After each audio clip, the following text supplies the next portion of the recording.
Hello, brothers and sisters. Welcome to join sa pangalawang gabi ng ating pagtitipid. 2,000 taon na ang nakalilipas.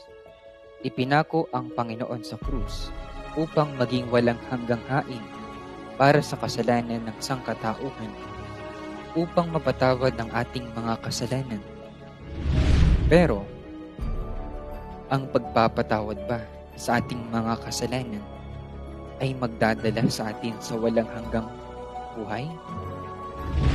Kung ang ating mga kasalanan ay napatawad na at nag-aalay tayo sa Panginoon, nagtitiis ng maraming hirap at nagbabayad ng malaking halaga, ibig sabihin ba nito, sinusunod natin ang kalooban ng Diyos?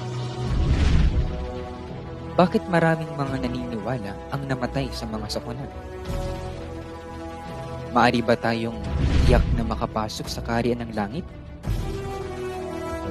Ang tanong na ito ay tumatalakay sa ating patutunguhin. Kaya, ngayong gabi, ito ang ating tatalakayin. Sana magkita-kita tayo mamayang 7:30 p.m. See you tonight.